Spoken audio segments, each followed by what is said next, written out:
நண்பர்கள் அனைவருக்கும் வணக்கம். நம்ம சேனல்ல இன்னைக்கு 23வது எபிசோடாக எங்க நடந்த சம்பவத்தை பத்தி பார்க்க போறோம் அப்படின்னு பார்த்தோம்னா, தென்காசி மாவட்டம் செங்கோட்டை அருகே அமைந்துள்ள ஒரு அழகிய கிராமத்தில் ஒரு பெயிண்டர் மற்றும் ஒரு குடும்பத்தினருக்கு நடந்த ஒரு அமானுஷ்ய திகில் சம்பவத்தை பற்றி தாங்க இன்னைக்கு நம்ம சேனல்ல 23வது வீடியோவாக பார்க்க போறோம்.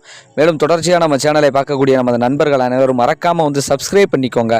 ஆல் அப்படிங்கிற பெல் பட்டனை அமைக்கோங்க. அப்பதான் நம்ம போடக்கூடிய வீடியோக்கள் உங்களுக்கு உடனுக்குடன் வந்து சேரும் அப்படிங்கிறத இதன் மூலியமாக நம்ம தெரியப்படுத்திக்கிறோங்க. மேலும் இந்த வீடியோ உங்களுக்கு பிடிச்சிருந்துச்சுன்னா உங்கள் நண்பர்களுக்கும் இதை நீங்கள் ஷேர் பண்ணுங்கள். அப்போ தான் நம்ம சேனல் வளர்ச்சி அடைவதற்கு இது ஒரு ஊக்குவிக்கும் விதமாக இருக்குங்கிறத தெரியப்படுத்திக்கிறோங்க. வாங்க நண்பர்களே, நம்ம நிகழ்ச்சிக்குள்ளே போகலாம்.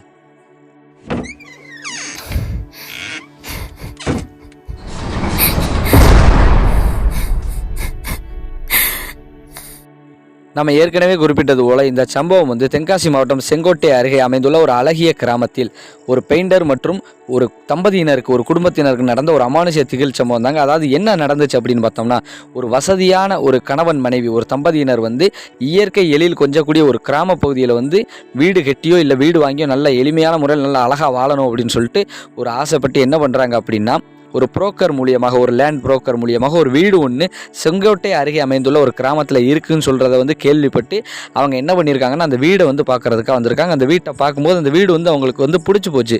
என்ன அப்படின்னா, பல வருடங்களாக அந்த வீடு பராமரிப்பு இல்லாமல் கிடக்குங்கிறத மாதிரி அந்த வீட்டுக்காரங்க வெளியில் இருக்க மாதிரி அந்த வீட்டு புரோக்கர் சொன்ன ஒரு காரணத்தினால இவங்களும் நம்பி ஒரு வழியாக உள்ள எல்லாமே போய் பார்க்குறாங்க. வீடெல்லாம் பார்க்க அருமையாக இருக்குது. ஆனால் என்ன கொஞ்சம் பாலடைந்த மாதிரி இருக்குது. இதை நல்ல முறையில் சுத்தம் செஞ்சு பெயிண்ட் அடித்தா கொஞ்சம் நல்லா இருக்கும், நீட்டாக இருக்கும் அப்படிங்கிறது விரும்பியிருக்காங்க.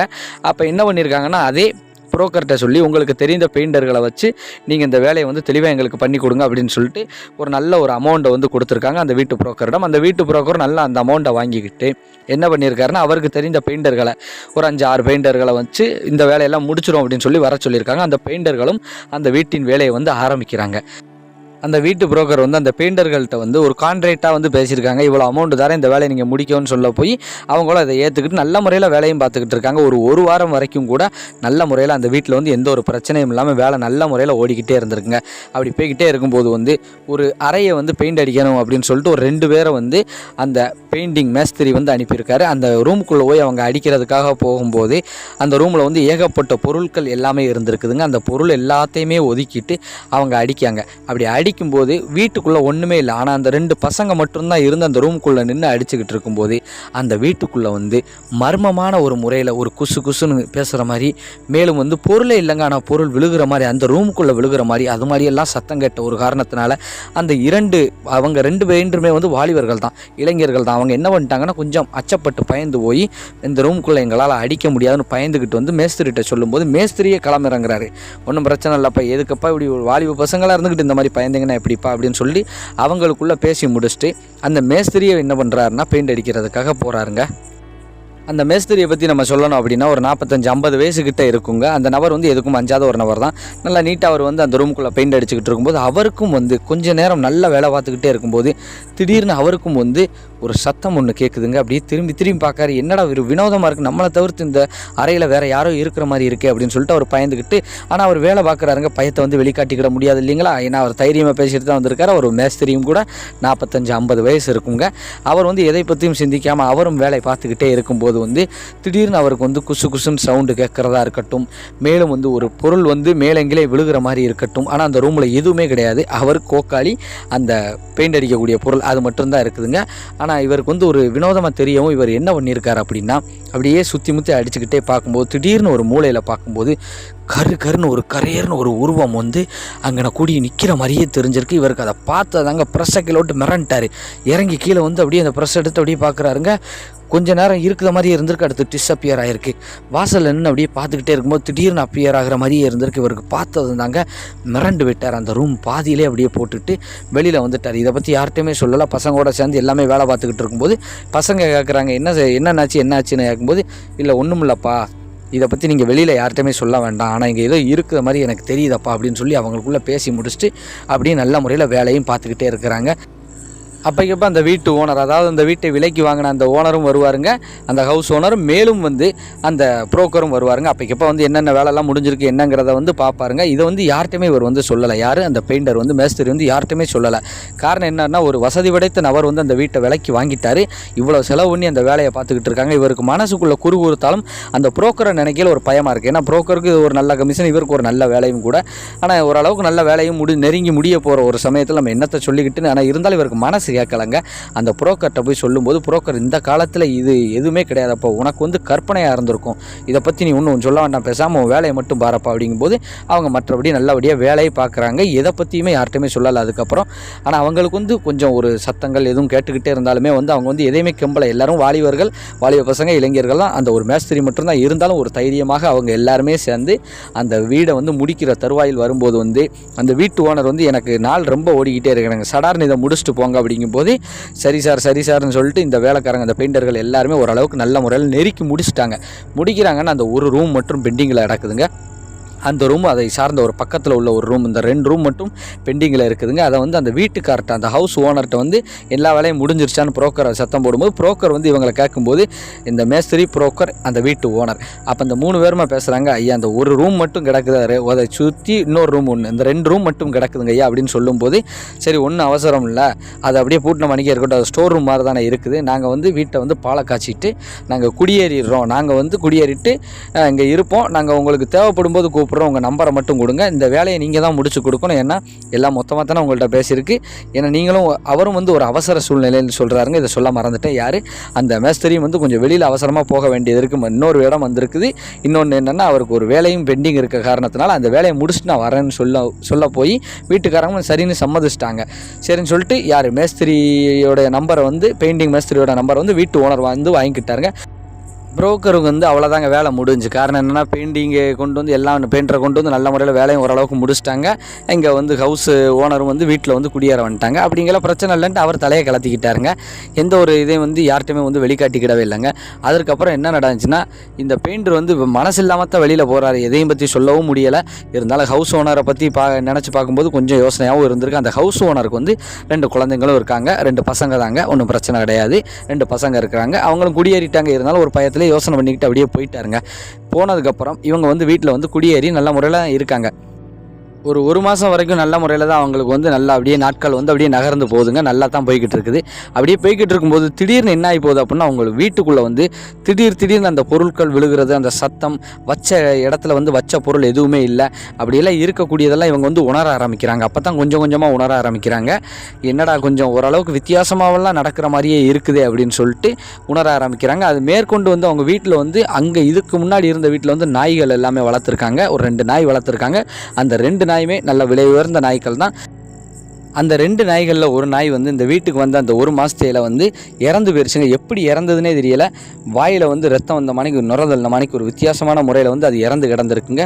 அதை பார்த்ததுமே இவங்களுக்கு கொஞ்சம் அதிர்ச்சி ஆயிடுச்சு. ஏன்னா செல்லமாக வளர்த்த நாய் இல்லையா. மேலும் இன்னொரு நாயும் வந்து வீட்டுக்குள்ளே ஓட்டோம்னா அது இருக்கவே செய்யாதுங்க. அது வெளியில் ஓடிடுது, ரூம்குள்ளே வீட்டுக்குள்ளே இருக்க மாட்டேங்குது, அது கத்திக்கிட்டே அப்படியே ஓடிடுது. இதை பார்க்கும்போது வந்து வீட்டுக்காரங்களுக்கு ஒரு வினோதமாகவே தெரிஞ்சிருக்குதுங்க. காரணம் என்னென்னா, சரி அதோடைய சோடி நாய் ஒன்று இறந்துருச்சு, அதனால் வந்து இப்படி இறக்கும் போல அப்படின்னு அவங்க வந்து அதை கண்டுக்கிடவே இல்லைங்க. ஆனால் இருந்தாலும் நாட்கள் நகர அவங்க வீட்டில் வந்து கொஞ்சம் வினோதமாக வியர்டாக அப்படியே நடக்க ஆரம்பிச்சிருச்சு. வித்தியாசமான முறையில் நடக்கிறத பார்த்து இவங்களுக்கு வந்து ஒரு சந்தேகம் வந்து வர ஆரம்பிச்சிருச்சுங்க. அப்படி சந்தேகம் வரும்போது சரி என்ன பண்ணலாம் அப்படின்னு பார்க்கும்போது இவங்களுக்கு திடீர்னு ஒரு யோசனை, அந்த 2 ரூமில் இருந்தால் ஏதோ சத்தம் வரத மாதிரி இருக்குது. மேலும் வந்து நம்ம நல்ல முறையில் பாலை காய்ச்சினா எல்லாமே செஞ்சோம், அந்த 2 ரூமில் வந்து பெயிண்ட் அடிக்காத ஒரு காரணமாக இருக்குமோ ஒருவேளை அப்படின்னு சொல்லிட்டு அந்த பெயிண்டரை வந்து கூப்பிடுறாருங்க. அந்த பெயிண்டர் வந்து பேசுகிறாரு. யார் அந்த வீட்டு ஓனர் வந்து பெயிண்டர்கிட்ட வந்து பேசும்போது அந்த பெயிண்டர் மேஸ்திரி வந்து என்ன சொல்கிறாரு அப்படின்னா, ஐயா நான் இப்போ வரேன் நாளை வந்து தட்டி கழிக்க தான் செய்கிறாரு. இவருக்கு வந்து வீட்டு ஓனருக்கு வந்து கொஞ்சம் டென்ஷன் ஆயிடுச்சு. கோவமானாலுமே வந்து அது மறுபடியும் வந்து கூப்பிட்டு பேசும்போது வந்து வருவீங்களா மாட்டுவீங்களா அங்கேயில், ஐயா என்னையா ஒன்றுமே பேச முடியலை. காரணம் என்ன, வீட்டு ஓனர் வந்து எல்லா ரூபாயும் அங்கே கொடுத்தாச்சு. புரோக்கரை கான்டாக்ட் பண்ணால் புரோக்கர் வந்து வெளியில் இருக்கேன் அப்படின்ட்டார். ஏன்னா வெளியூர் எங்கேயோ போயிட்டார் போலுக்க. அந்த ஒரு காரணத்தினால தான் அந்த மேஸ்திரிக்கே தொடர்ச்சியாக அடிக்கிறாருங்க.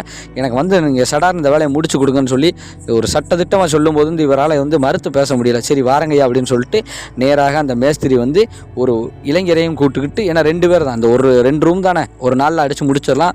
ஏன்னா இவ்வளோ நாள் இருந்து தங்கி எல்லாமே அடித்து முடிச்சாச்சு, மற்ற வேலையெல்லாம் அந்த ஒரு 2 ரூமை மட்டும் அடித்து முடிச்சிடுவோம்ட்டு அவங்கள மனசுக்குள்ளே நினச்சி வரும்போது வந்து பயந்தே அந்த ரூமை வந்து ஒரு வழியாக அடிச்சிட்டாங்க. இதே மாதிரி சத்தம் எல்லாமே அவங்களுக்கும் கேட்கத்தான் செஞ்சுருக்குதுங்க.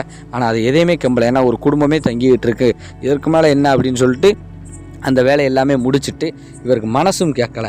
வெளியில் வரும்போது வந்து அந்த ஐயாட்ட வந்து அந்த வீட்டு ஹவுஸ் ஓனர்கிட்ட வந்து ஐயா ஒரு நிமிஷம் உங்கள்கிட்ட நான் பேசணும் அப்படின்னு சொல்லி மனசு கேட்காம தான் வந்து அவர்கிட்ட வந்து அந்த ஹவுஸ் ஓனர்கிட்ட வந்து கேட்குறாருங்க ஒரு கேள்வி வந்து, ஐயா உங்களுக்கு இந்த வீடு எப்படி இருக்குது, நல்லா வசதியாக இருக்கா, பிரச்சனை இல்லாமல் இருக்கா அப்படின்னு கேட்கும்போது வந்து வீட்டுக்காரர் வந்து சடார்னு வந்து அந்த மேஸ்திரியை பார்த்து அப்படியே ஒரு நிமிஷம் வந்து அமைதியாக இருந்திருக்காரு.